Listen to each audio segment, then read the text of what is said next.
Assalamualaikum warahmatullahi wabarakatuh. Perkenalkan, nama saya Ika Lestari Zain dengan NIM 20042215 dari jurusan Ilmu Administrasi Negara. Nah baik, pada kesempatan kali ini saya akan mempresentasikan tugas mata kuliah Administrasi Kepegawaian dengan dosen pengampu Ibu Yulia Hanoselina, SIP MAP. Untuk materi yang pertama, ASN dan PPK.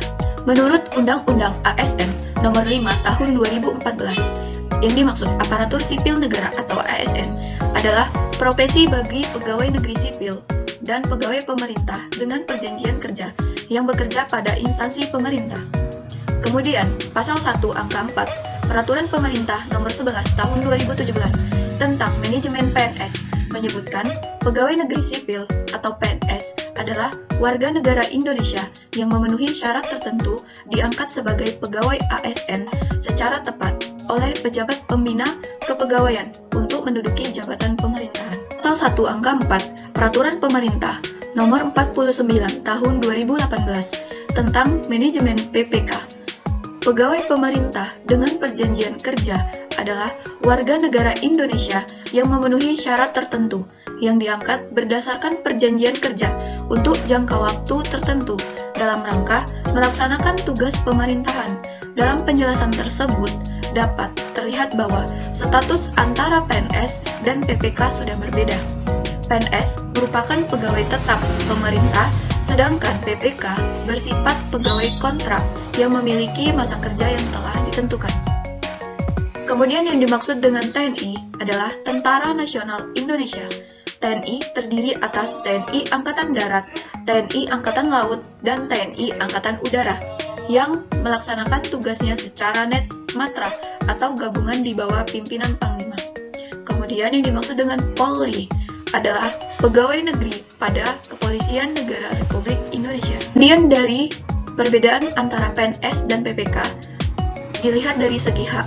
PNS berhak memperoleh gaji, tunjangan, dan fasilitas, cuti, jaminan pensiun dan jaminan hari tua, perlindungan, dan pengembangan kompetensi. Sedangkan P3K berhak memperoleh gaji, tunjangan dan fasilitas, cuti, perlindungan, dan pengembangan kompetensi. TNI. Setiap prajurit TNI berhak memperoleh penghasilan yang layak dan dibiayai seluruhnya dari anggaran pertahanan negara yang bersumber dari anggaran pendapatan dan belanja negara. Adapun hak TNI yaitu perlengkapan perseorangan dan pakaian seragam dinas, memperoleh gaji pokok prajurit dan kenaikan gaji secara berkala sesuai dengan masa dinasnya. Kemudian memperoleh tunjangan keluarga, tunjangan khusus, tunjangan jabatan, rawatan kesehatan, pembinaan mental dan pelayanan keagamaan, bantuan hukum, asuransi kesehatan dan jiwa, tunjangan hari tua, dan asuransi penugasan operasi militer. Hak Polri berdasarkan Peraturan Pemerintah Nomor 42 Tahun 2010 tentang hak-hak anggota kepolisian Republik Indonesia. Polri berhak memperoleh gaji pokok dan dapat diberikan kenaikan gaji secara berkala. Selain kenaikan gaji secara berkala, kepada anggota Polri yang berprestasi dapat diberikan kenaikan gaji istimewa. Kemudian, Polri berhak memperoleh tunjangan, pelayanan kesehatan, bantuan hukum dan perlindungan keamanan, cuti, kapor Polri, tanda kehormatan, perumahan dinas atau asrama atau mes, transportasi atau angkutan dinas, MPP, pensiun, pemakaman dinas dan uang duka, dan pembinaan rohani, mental, dan tradisi. Pun kewajiban dari PNS, P3K, TNI, dan Polri adalah yang pertama, PNS memiliki kewajiban untuk melaksanakan tugas dan tanggung jawabnya sesuai aturan dan peraturan yang berlaku dalam instansi pemerintah tempat mereka bekerja. Pegawai pemerintah dengan perjanjian kerja atau yang disebut dengan P3K memiliki kewajiban yang sama dengan PNS dalam menjalankan tugas, tetapi kewajiban mereka dapat bervariasi tergantung pada ketentuan dalam perjanjian kerja. TNI memiliki kewajiban untuk melindungi kedaulatan negara, menjaga keamanan dan ketertiban masyarakat, serta melaksanakan tugas-tugas lain yang diberikan oleh atasan.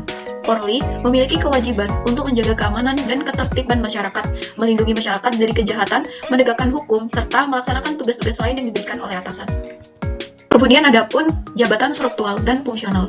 Dalam Peraturan Kepala Badan Kepegawaian Negara Nomor 35 Tahun 2011 tentang Pedoman Penyusunan Pola Karir Pegawai Negeri Sipil, Yang dimaksud dengan jabatan adalah kedudukan yang menunjukkan tugas, tanggung jawab, wewenang, dan hak dalam suatu satuan organisasi negara yang terdiri dari jabatan struktural dan jabatan fungsional. Jabatan struktural adalah suatu kedudukan yang menunjukkan tugas, tanggung jawab, wewenang, dan hak seorang PNS dalam rangka memimpin suatu satuan organisasi negara.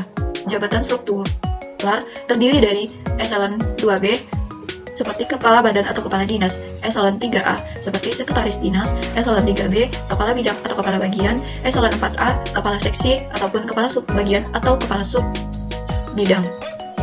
Kemudian, sesuai Undang-Undang Aparatur Sipil Negara, jabatan di lingkungan ASN terdiri atas jabatan administrasi, jabatan fungsional, dan jabatan pimpinan tinggi. Jabatan administrasi adalah sekelompok jabatan yang berisi fungsi, tugas berkaitan dengan pelayanan publik, serta administrasi pemerintahan dan pembangunan. Kemudian, jabatan fungsional merupakan sekelompok jabatan yang berisi fungsi dan tugas berkaitan dengan pelayanan fungsional yang berdasarkan pada keahlian dan keterampilan tertentu. Jabatan pimpinan tinggi adalah sekelompok jabatan tertinggi pada instansi dan perwakilan. Pangkat, jabatan, dan golongan adalah istilah penting dalam sistem kepegawaian di Indonesia. Pangkat adalah tingkatan atau jenjang kedudukan seorang PNS dalam rangkaian sistem kepegawaian yang digunakan sebagai dasar penggajian. Jabatan adalah posisi atau tugas yang diemban oleh seorang PNS dalam suatu instansi pemerintahan. Golongan adalah tingkatan atau jenjang kedudukan seorang PNS dalam rangkaian sistem kepegawaian yang digunakan sebagai dasar penggajian. Kemudian, dalam istilah kepegawaian Indonesia, ada yang disebut dengan pejabat pemerintah, pejabat negara, dan pejabat daerah. Pejabat negara adalah pimpinan dan anggota lembaga negara sebagaimana dimaksud dalam Undang-Undang Dasar Negara Republik Indonesia tahun 1945 dan pejabat negara yang secara tegas ditentukan dalam undang-undang. Pejabat negara meliputi pejabat, pimpinan, dan anggota dari lembaga kekuasaan eksekutif, legislatif, dan yudikatif. Sementara pejabat pemerintahan adalah pejabat yang menduduki jabatan tertentu dalam pemerintahan, baik di tingkat pusat maupun di daerah. Pejabat pemerintahan merupakan pimpinan dan anggota yang terbatas pada kekuasaan eksekutif. Sementara itu, pejabat daerah adalah orang yang ditunjuk atau dipilih untuk memegang jabatan tertentu dalam pemerintahan daerah. Mereka bertanggung jawab untuk menjalankan tugas-tugas tertentu dalam rangka memenuhi kebutuhan masyarakat di daerah tersebut. Contoh pejabat daerah adalah gubernur, bupati, wali kota, dan kepala desa. Baik, demikianlah presentasi yang dapat saya sampaikan. Apabila ada kesalahan kata dan kekurangan dalam penyampaian materi, saya mohon maaf. Sekian, terima kasih. Assalamualaikum warahmatullahi wabarakatuh.